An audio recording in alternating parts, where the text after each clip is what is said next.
Following the release of the iPhone X and iPhone 8 this year, a lot of people are looking to upgrade the handsets to an Apple device they can afford.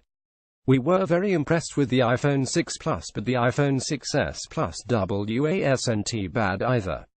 They are both available now for a lot less money than when they originally were released, and thanks to new iPhone editions from this year, they should be even cheaper now.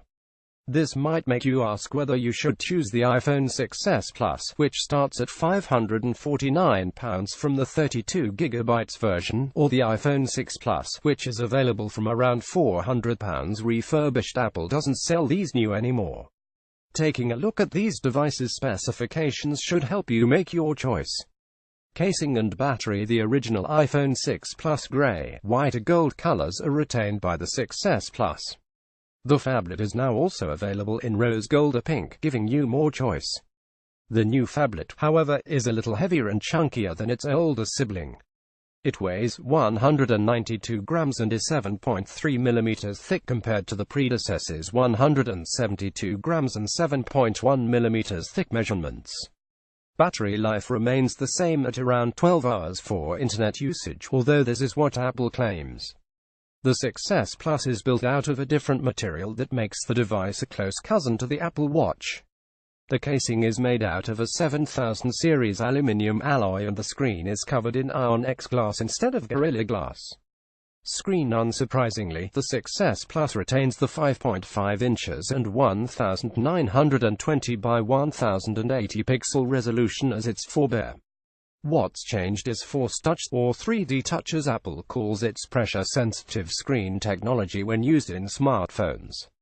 Different options appear on screen, depending on how hard you press it.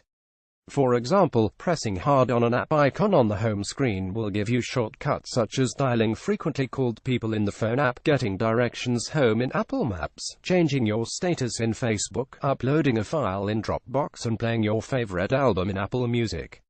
Pressure-sensitive shortcuts will also appear within apps. So pressing hard on a flight number in an email will show you details about the flight in a pop-up window without you having to leave the email. Pressing hard on an email in your inbox will show you a preview of its contents and you can then swipe to delete it, reply to it, and so forth. Like the Apple Watch, the iPhone 6s has a taptic engine so it can give you tactile feedback. Apple claims the taptic engine is more sophisticated than ever, with a wider range of shorter and more distinct feeling feedbacks. Processor and sensors. Unsurprisingly, the iPhone 6s Plus has a newer, faster processor compared to its predecessor. The 1.4 GHz Apple A8 dual-core processor has been superseded by the new A9, which Apple claims is more energy efficient, yet still 70% faster overall. Unsurprisingly, Apple hasn't divulged details about how many cores the A9 has or how much RAM it will come with. The existing iPhone 6 Plus has 1 GB. One detail Apple has shared is that the Motion coprocessor chip is on the same die as the CPU. This means the new M9 is always on without wasting power. Unexpectedly, Apple claims the Touch ID fingerprint reader on the 6s Plus is twice as fast as the already speedy one on the 6 Plus.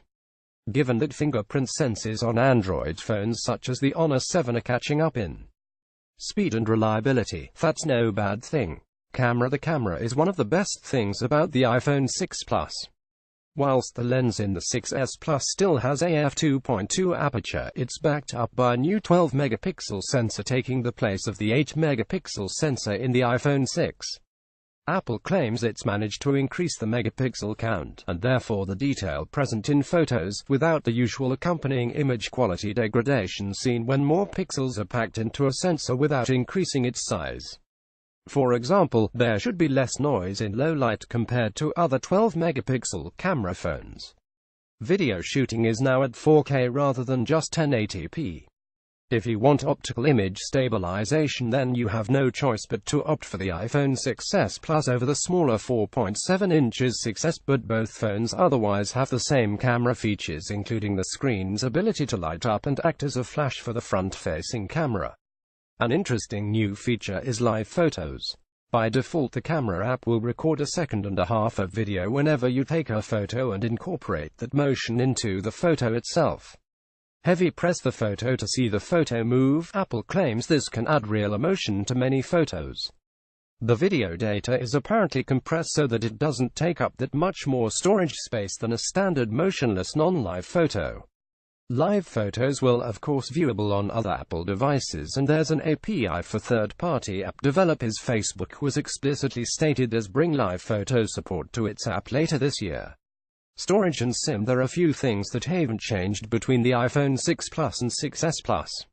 Storage options remains the same at 16, 64 or 128 GB, with the 6s Plus variants costing £619, £699 and £789 respectively. These are SIM-free prices, and the iPhone 6s Plus retains the nano SIM rather than moving the programmable Apple SIM that comes with the 4G variants of the iPad Air 2.